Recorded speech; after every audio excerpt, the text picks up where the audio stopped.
100 سال، 1 صدی گزر گئی ہے کہ اہل ایمان کی ان خوشیوں کو دشمن نے ٹارگٹ کر کر کے میرے اور آپ کے سینوں میں، اہل ایمان کے سینوں میں، مسلمانوں کے سینوں میں وہ خنجر پیوست کیے ہیں کہ آج امت مسلمہ کا درد دل رکھنے والا انسان، ہر انسان غمی کے آنسو رو رہا ہے، دکھ کے آنسو رو رہا ہے، اور وہ اس طرح کی خوشی نہیں بنا سکتا کہ جس طرح خوشی بنانے کا اس کو حق اللہ نے دیا۔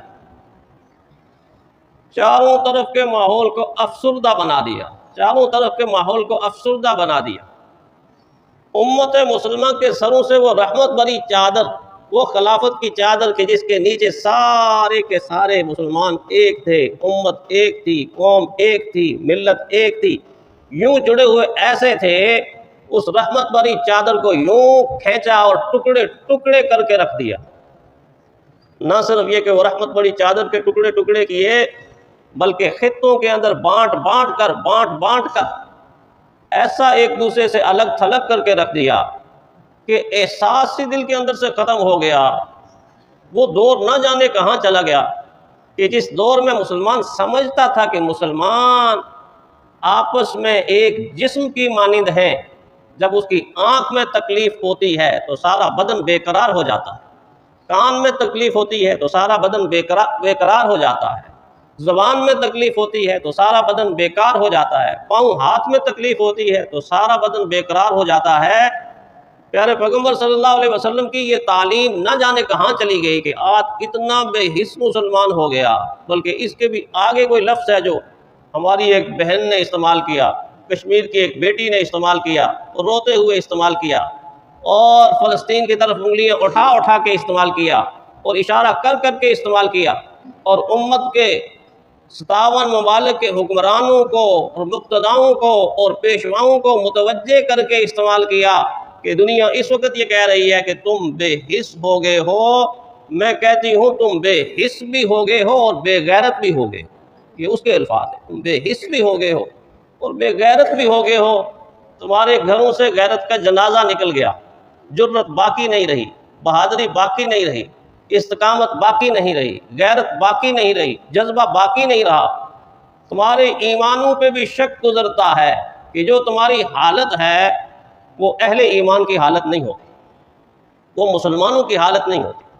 اس نے یہ لفظ استعمال کیا اور ساتھ یہ بھی کہا تمہیں یہ کہنے کی بھی اجازت نہیں ہے کہ تم یہ کہتے ہو کہ ہم فلسطین کے ساتھ کھڑے ہیں، غزہ کے ساتھ کھڑے ہیں۔ فرمایا تم ان کے ساتھ کھڑے ہو، منہ کسی اور کی طرف کر کے کھڑے ہو، منہ کسی اور کی طرف کر کے کھڑے ہو، تم ان کے ساتھ نہیں کھڑے، تم ان کو دھوکہ دے رہے ہو۔ اور اس نے اپنے بازوں سے ایسے چوڑیاں اتار کے یہ کھاتے ہوئے کہا تمہارا اب مقدر یہ چوڑیاں ہیں، یہ پہن لو اور اپنے محلوں کے اندر، اپنے بنگلوں کے اندر، اپنی کوٹھیوں کے اندر اور اپنے عیاشیوں کے اڈے کے اندر بیٹھ جاؤ، تمہارا کام اب جہاد کرنا نہیں ہے۔ ظاہر ہے کہ دکھی دل کے ساتھ اس نے داستان سنائی، اور کون نہیں جانتا کہ وہاں کیا ہو رہا ہے اور کس طرح ہر روز ان پر قیامت ٹوٹ رہی، ہر روز ان پر قیامت ٹوٹ رہی۔ وہ معصوم بچے نے پوری کی پوری امت کو جھنجھوڑ کے رکھ دیا، لیکن پھر بھی لوگ نہیں جاگے۔ اس نے بھی مسلم ممالک کے مقتداؤں، پیشواؤں اور رہبر اور رہنماؤں کو مخاطب کر کے بڑی عجیب بات کی، اور اس نے یہ کہا تم ہمارے مرنے کے اوپر فاتحہ پڑھ رہے ہو۔ فرمایا تمہیں فاتحہ ہمارے مرنے پر نہیں پڑھنی چاہیے، ہم زندہ ہیں، تم مر چکے ہو، تمہیں اپنے آپ پہ فاتحہ پڑھنی چاہیے۔ اور واقعی وہ زندہ ہے، انہوں نے اس گزرے زمانے کے اندر پوری امت کو اور نسل انسانی کو پیغام دیا ہے کہ ایمان اس چیز کا نام ہے، جرت اس چیز کا نام ہے، بہادری اس چیز کا نام ہے، قربانی اس چیز کا نام ہے، ایثار اس چیز کا نام ہے، استقامت اس چیز کا نام ہے۔ پوری نسل انسانی کو بتایا کہ نوجوان بچہ ہے، کٹے ہوئے بازو ہیں اور کٹے ہوئے بازوؤں کے ساتھ آسمان کی طرف نگاہ اٹھا کر کہتا ہے یا اللہ یا اللہ یا اللہ، اپنا سارے کا سارا تعلق اللہ کے ساتھ۔ اس نے امت کو جو جوڑا، کشمیر کی بیٹی نے امت کو جو جوڑا، اور پھر جو اس بوڑھے نے، فلسطین کے اس بوڑھے نے امت سے شکوہ بھی کیا اور امت کو جگانے کی کوشش بھی کی، اس کی بات سن کے انسان کے رونگٹے کھڑے ہو جاتے ہیں، انسان پر کپ کپی طاری ہو جاتی ہے۔ اور سامنے پڑی ہوئی ہیں پھول جیسے چھوٹے چھوٹے بچے، ننھے پھول، بچے اور بچیوں کی لاشیں ایسے سامنے پڑے ہوئے ہیں۔ وہ شہید بچے ہیں، وہ شہید بچیاں ہیں، خون آلود بچے ہیں، اور زمین ان کے خون سے تر ہو چکی ہے۔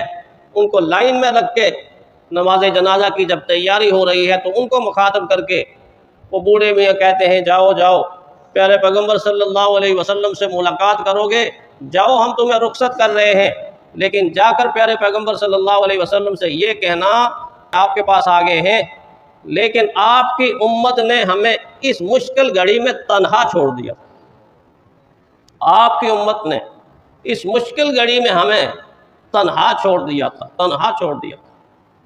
ایسی حالت میں کیا ہم خوشیاں منائیں گے؟ نہیں حال دل کا سنانے کے قابل، نہیں حال دل کا سنانے کے قابل، یہ قصہ ہے رلانے کے قابل۔ وہاں شہید بچوں کی آواز آ رہی ہے، کاش کہ ہمارے کان سن لیں، کاش کہ ہمارا ضمیر اندر سے جاگ جائے۔ آواز آ رہی ہے، کیا آواز آ رہی ہے؟ فرمایا بتاؤ بن ہمارے عید تم کیسے مناؤ گے؟ بتاؤ بن ہمارے عید تم کیسے مناؤ گے؟ بتاؤ عید کی خوشیاں تم کیسے بانٹ پاؤ گے؟ ہمارے گھر پھنسے ملبے کچلی گئی جانیں، ہماری گم ہوئی خوشیاں خفا ہیں ہم سے مسکانیں، بلا کر ہم کو تم اپنی گلی کیسے سجاؤ گے؟ بلا کر ہم کو تم اپنی گلی کیسے سجاؤ گے؟ بتاؤ بن ہمارے عید تم کیسے مناؤ گے؟ غذائیں ہوں گی عمدہ قسموں کی تمہارے گھر، ہمیں دانہ و پانی بھی میسر ہے بمشکل تر، ہمیں بھوکا تڑپتے دیکھ کر تم کیسے کھاؤ گے؟ بتاؤ بن ہمارے عید تم کیسے مناؤ گے؟ اور تمہارے عیش و عشرت میں کمی پھر بھی نہ آئے گی۔ سچ کہا کہ نہیں کہا؟ تمہارے عیش و عشرت میں کمی پھر بھی نہ آئے گی، ادھر غزہ کے ننھے پھولوں کو غربت رلائے گی، ادھر روٹی کا ٹکڑا بھی نہیں ہے، پانی کا قطرہ بھی نہیں ہے، کس دل سے کھلونے اپنے بچوں کو دلاؤ گے؟ ہمارے بتاؤ بن ہمارے تم کیسے عید مناؤ گے؟ خدا جب تم سے پوچھے گا کہ غزہ کے لیے تم نے دعائیں کی یا اپنی جان کے نذرانے دیے تم نے؟ بتاؤ روز محشر رب کو تم کیا منہ دکھاؤ گے؟ بتاؤ روز محشر رب کو تم کیا منہ دکھاؤ گے؟ ابھی بھی وقت ہے امت کے غم خوار ہو جاؤ، ابھی بھی وقت ہے امت کے غم خوار ہو جاؤ۔ بتاؤ داستان درد تم کیسے بلاؤ گے؟ تمہیں اب ہوش کیوں باقی نہیں، کیوں عقل پر پردہ؟ کب اٹھے گا یہ پردہ، کب جاگے گی یہ امت؟ تمہیں اب ہوش کیوں باقی نہیں، کیوں عقل پر پردہ؟ خوشی میں اپنی غزہ کی تباہی بھول جاؤ گے، خوشی میں اپنی غزہ کی تباہی بھول جاؤ گے۔ ان حالات کے اندر امت عید منا رہی ہے، اور صرف یہ ایک عید نہیں منا رہی بلکہ 100 سال سے اس امت کی بدقسمتی ہے، محرومی ہے کہ ہر عید اس کی لہو سے تر کر دی گئی۔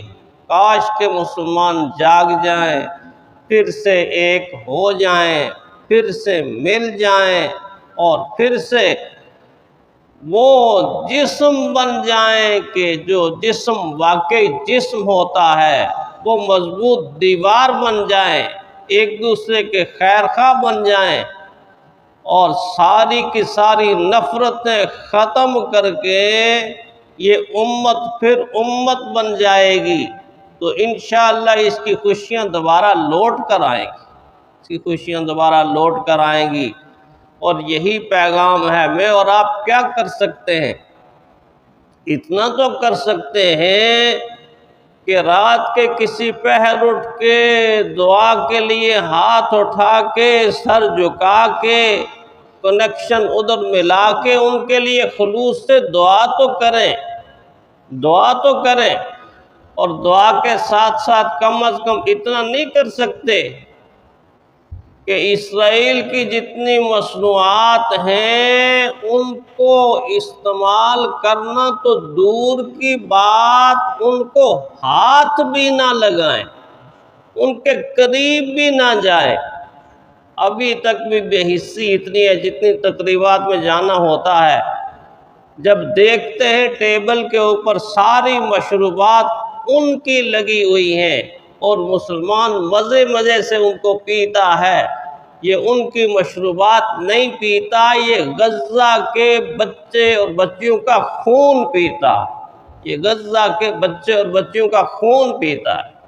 خدا کے لیے کم از کم عید کے اندر اور ان حالات کے اندر ان مشروبات کو چھوڑ دیں، ان کی بنی ہوئی چیزوں کو چھوڑ دیں۔ یہی میرا اور آپ کا کم از کم جہاد۔ اللہ تعالی ہمیں ایسا ہی کرنے کی توفیق عطا فرمائے۔